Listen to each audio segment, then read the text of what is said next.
Existen algunos patrones que yo detectaba en consulta y dentro de esos patrones está la incapacidad de asumir la enfermedad de personas que tienen cierto nivel de éxito. Cuando estas personas, por alguna razón, presentan tristeza, ansiedad, miedo, muchas veces ellos de entrada no aceptan ni siquiera la medicación, no aceptan ni siquiera la psicoterapia y no aceptan ni siquiera la crítica de alguien cercano para estar manejado a ese nivel. Entonces existen patrones en la consulta todos los días que llevan a un determinado grupo de personas con cierto nivel de éxito a no aceptar bajo ninguna circunstancia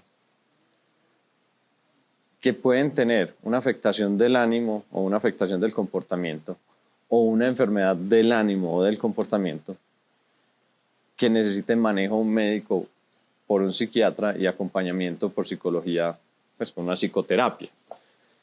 Entonces se me viene a la cabeza una pregunta. Entonces, si yo tengo éxito, nunca me puedo enfermar de la cabeza.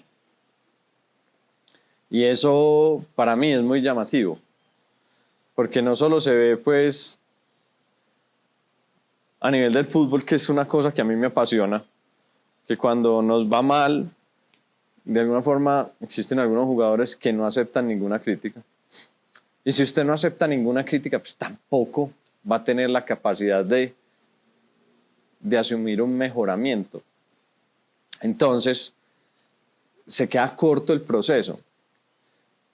Por otro lado, ya a nivel más familiar, sucede que existen ciertas personas a nivel de las familias que sí merecen tratamiento psiquiátrico, pero los papás o las mamás o los que son exitosos o los proveedores económicos, eso sí no, eso no se equivocan, esos dan una opinión certera.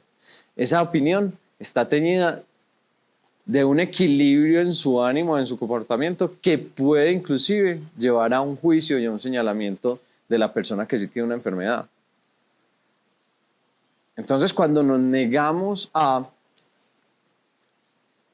tener introspección, ese autoconocimiento de nosotros mismos, estamos negando a la vez la posibilidad de adelantar un proceso de psicoterapia. Es que no necesariamente estamos hablando de medicamentos, pero es mucho más delicado. Y esto sí es un patrón que se repite todos los santos días en mi consulta. Doctor, es que yo no estoy a favor de la medicación. Ah, ok, vale. Perfecto. Decime por qué. Porque no me quiero volver adicto. Ah, no, espérate. Me estás tratando a mí, un médico que se formó 20 años como un jíbaro. Ay, no, doctor, qué pena con usted. Es que yo no estoy de acuerdo con lo que hace con el cerebro. Ah, bueno. Entonces hablemos de artículos. ¿Qué hace con el cerebro? Hay un silencio absoluto. Decime, háblame, ¿en dónde llega? ¿Qué hace? ¿Cómo se demuestra los cambios bioquímicos en la célula? No, sino que yo leí en internet y ese leí en internet está teñido de un desconocimiento absurdo. ¿Por qué? Porque ¿qué es lo que entiende la gente cuando lee en internet? Entiende, por ejemplo, que se llaman antidepresivos o ansiolíticos o antipsicóticos. Entonces dicen, no, psicosis, eso es alucinaciones. Pero usted se puede llamar Víctor, José, Gerardo, pero no hace lo mismo que todos los Víctor, que todos los José o que todos los Gerardos. Usted tiene unas particularidades. Y de esas particularidades vivimos el día a día nosotros los médicos. Por eso se escoge una insulina para unos pacientes y otra insulina para otros. Un antihipertensivo para unos pacientes y otro antihipertensivo para otros. No es una guía, si no sería muy fácil. Hipertenso, métase a esto de inteligencia artificial y él va a escoger de acuerdo a sus patrones. Todavía no estamos en ese punto. Y creo que será difícil llegar ahí. Porque cada paciente tiene su idiosincrasia, inclusive genética, por así decirlo, su respuesta. Entonces, les digo, bueno, ¿y qué leíste? No, leí como que se llamaba antidepresivo y leí que subía la serotonina y leí que, bueno, ¿y qué leíste de la psicodinámica, de la farmacodinámica? Ah, no, eso no lo entendí, entonces lo pasé. ¿Y qué entendiste de la farmacocinética? No, no, eso tampoco lo entendí porque hablaban de receptores. Ah, ok. ¿Y qué leíste de los cambios celulares? No, no, no, no pasé por ahí. Entonces, ¿qué fue lo otro que entendiste? Los efectos adversos.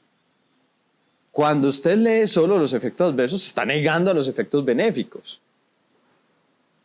O sea, cuando usted solo tiene capacidad de entender lo malo, pues no tiene capacidad de entender lo bueno. Y pasa lo inverso, cuando desde el comportamiento, si usted tiene la capacidad solo de ver lo bueno que hizo y su esfuerzo, y no tiene la capacidad de leer sus errores en el día a día como papá, como mamá, como hijo, se está quedando a medias el aprendizaje. Y eso se llama introspección. Y la gente relaciona éxito a no tener introspección. Entonces aquí vienen varias terapias psicológicas, el mindfulness, que ser consciente de todas las emociones y todo eso para degustar. Pero también la psicología en general ofrece esa oportunidad. Ser consciente de todas las emociones para degustar y aprender. Pero hay gente que entra, se niega a ese aprendizaje. Y ojo que muchas veces somos culpables nosotros mismos. Cuando vos vas donde un médico y te dice, no, no, pero es que yo te voy a mandar estos medicamentos. Dices, ¿pero por qué? Ah, pues es que yo soy el médico, yo fui el que estudié medicina. Me toca darte una clase. Estás cortando el proceso de aprendizaje. Porque muchas veces nosotros sí que caemos también en esa tendencia de no recibir críticas. Es que el ego de los médicos es muy berraco. Y el ego a veces de los psicólogos también. El ego de los jefes, el ego de cualquier persona que tiene cierto rol superior frente a otro, le impide muchas veces autoevaluarse. Y entonces lo veía en el partido de Colombia, que fue un poquito dramático. Ver cómo James Rodríguez intentaba callar al público.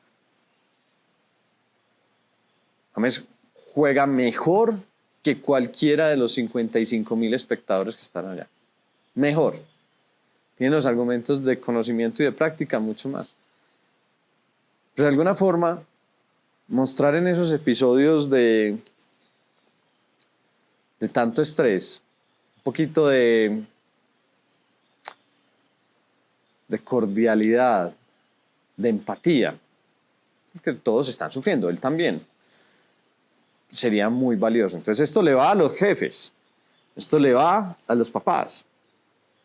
Cuando un papá se equivoca dando una pelea, es conveniente también decirle al hijo, me afané, te grité como no debía haber gritado, dije algo que no debía haber dicho.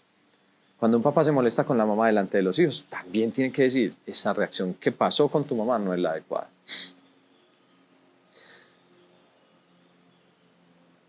Y me parece muy interesante, y voy a traer un tema que a mí me apasiona, que es el cine.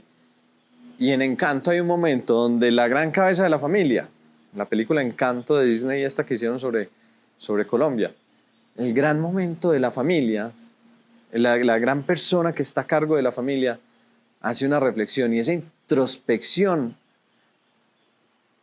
hace que su aprendizaje se renueve y modifique el comportamiento. Y que la familia no se siga gritando. La familia representada en una casa mágica. Basado en esto, lo que yo quiero es que toda crítica sea valorada, degustada. Usted puede estar de acuerdo o no de acuerdo, pero sí se tiene que exponer. Y usted como jefe se tiene que exponer. Y usted como papá se tiene que exponer. Porque la evitación no trae necesariamente la evitación al aprendizaje, al reconocerse no perfecto. No trae una evolución hacia el mejoramiento que uno esperaría. Entonces, en todos los escenarios tenemos que estar dispuestos a evaluarnos y a ser criticados. Y a partir de esa crítica mejorar. Si no lo hacemos, probablemente nos equivoquemos más veces. Tener éxito y ser un referente, un faro para el resto, implica estar expuesto a la crítica. Lo importante es cómo maneja la crítica.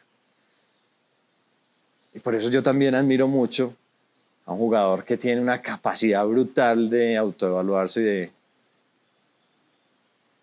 que es Falcao. Falcao, mientras más lo ves llevado en un partido, más guerrea, más le ponen ganas y más autocrítica tiene. Entonces uno dice, Falcao en una edad más superior que el promedio de los jugadores de fútbol, hoy por hoy es vigente y mueve todo un equipo. De hecho, hay que ver cómo cambia un equipo cuando llega Falcao.